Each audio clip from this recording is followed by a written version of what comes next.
The most miraculous thing about Mount Athos may simply be the fact that it's still there. Over the centuries, it's been invaded by crusaders, Ottomans, mercenaries, pirates, and Franks. The Nazis had their eyes on it too. The 2,000 monks attribute their survival, not surprisingly, to divine intervention. But they've also been pretty crafty. Some of the measures they've taken will surprise you. If you'd like to come for a visit, though, it can be arranged, but it's not easy. First, you'll need a visa issued by the monks, and unless you're an Orthodox pilgrim, it can take a while. Next, you'll fly to Athens and make your way to a scruffy little town in northern Greece where there's no airport and where the roads are dicey. Then you'll hop on a ferry, unless the trip has been canceled because of rough seas. That happens all the time.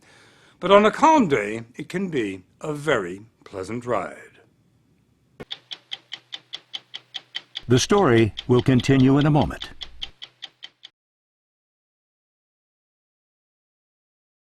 The monks will tell you it takes years of prayer and soul-searching before they're ready to leave the world for Mount Athos. For the likes of us, though, it takes little more than an hour. It was the beginning of Lent when we took these pictures, and the ferry was packed with pilgrims from all over the Orthodox Christian world. Greeks, Bulgarians, Serbs, Romanians, Russians. It wasn't long before the first monasteries came into view, and we thought we were sailing to Byzantium, to a fantasy land of castles and palaces.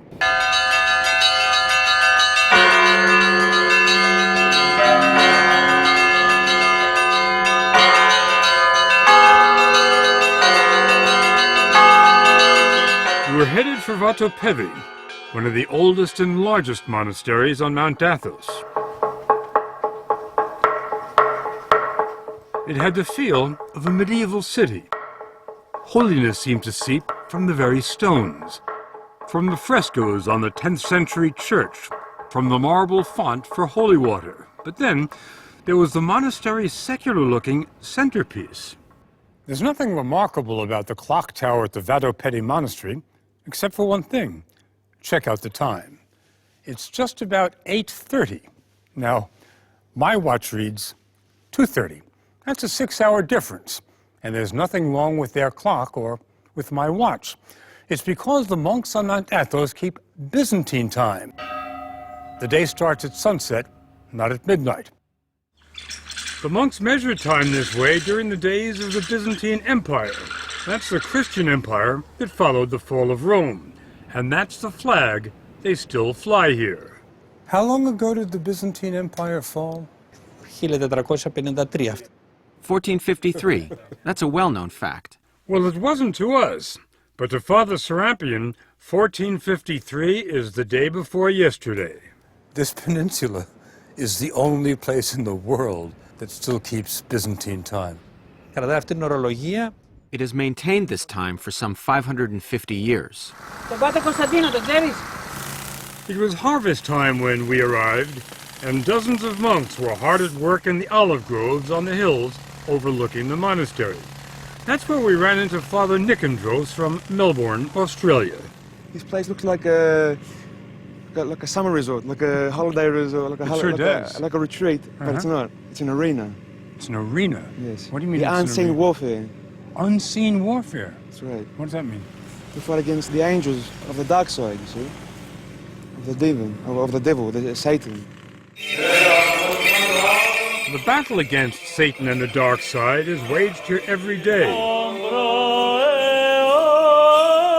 The spiritual leader at Vatopedi is Abbot Ephrem. Here, the life of Christ is experienced in a genuine way. And this doesn't happen in many other places in the world.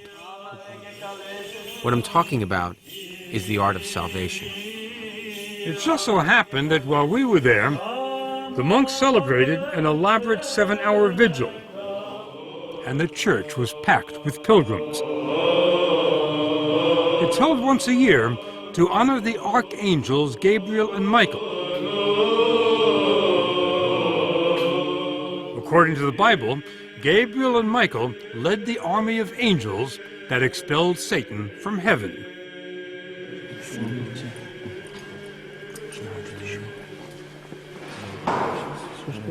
The church's relics are brought out every day, and pilgrims ask for the blessing of the saints.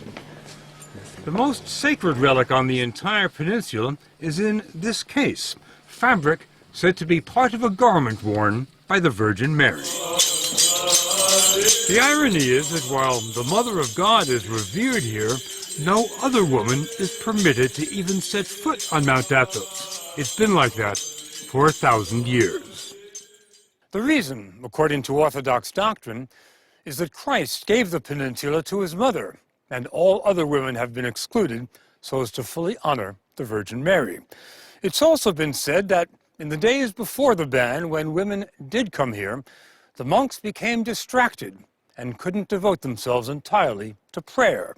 They say it's been a lot easier since the last lady left. Keeping women out certainly wasn't much of a problem 300-400 years ago. Do you feel that's becoming problematic today? I don't think so, because the monastery itself and all the land around it is our property. And if we don't want women coming onto our property, we have every right to do that. Mount Athos may be the last all-male bastion in the world, and Father Arsenio says it has to stay that way. Here we are concerned solely with purity and our elevation to eternity. If women are permitted, they'd bring their families and their children. This place would become a tourist attraction and no longer a place of silence. If we wanted to experience profound silence, we're advised to go to Stavronikita. It's the smallest monastery on the Holy Mountain, but it has some of the most remarkable treasures. You stain the silence just by walking in.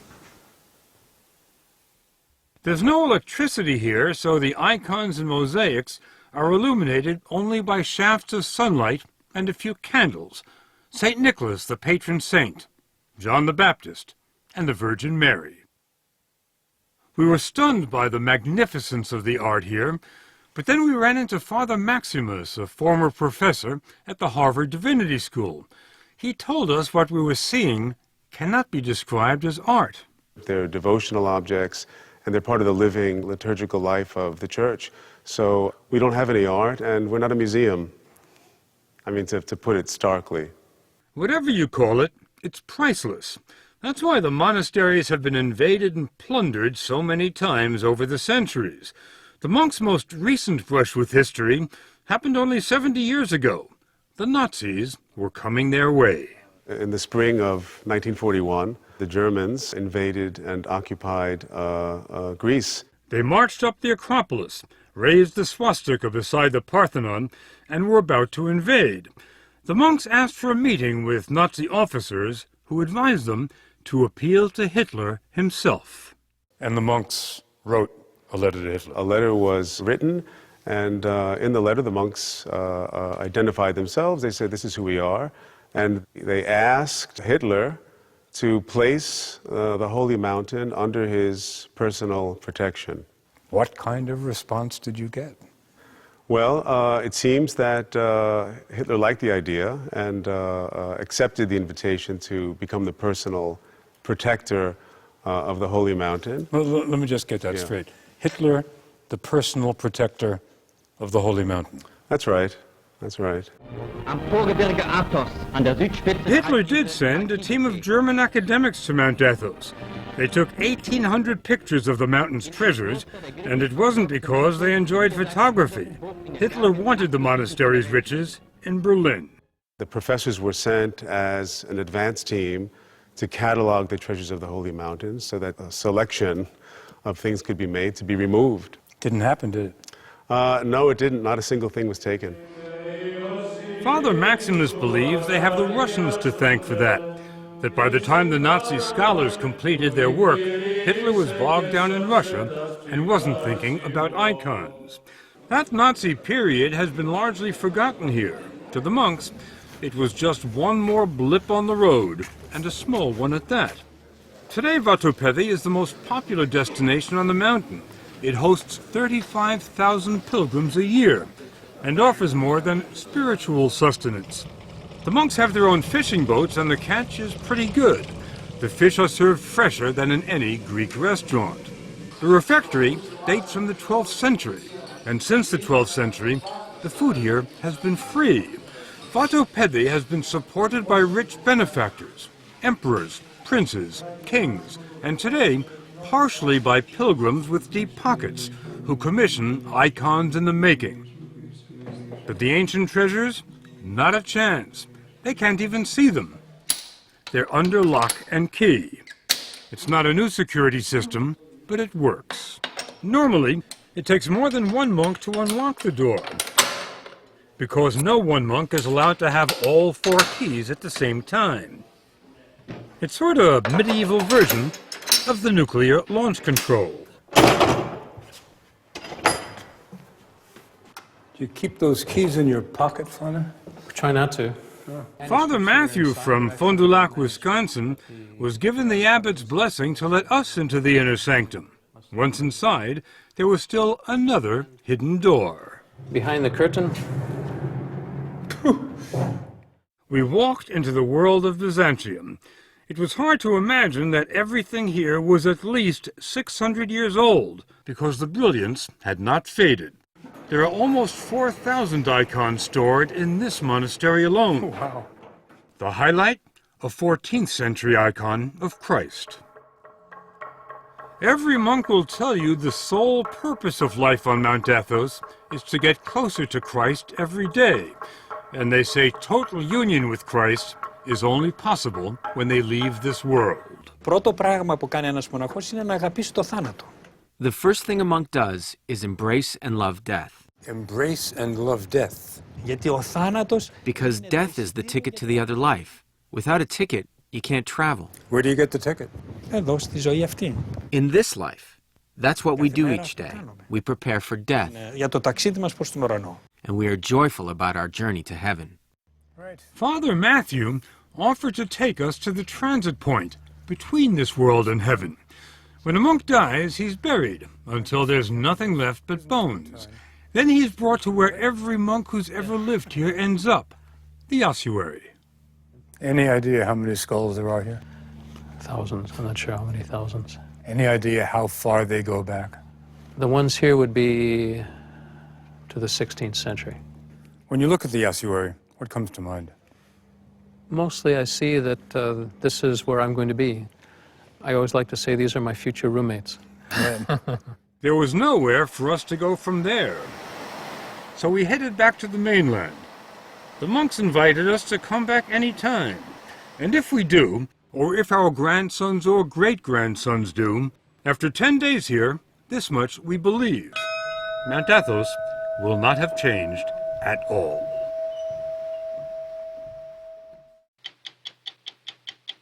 Go to 60minutesovertime.com to see the challenges of scaling and shooting a story on Mount Athos.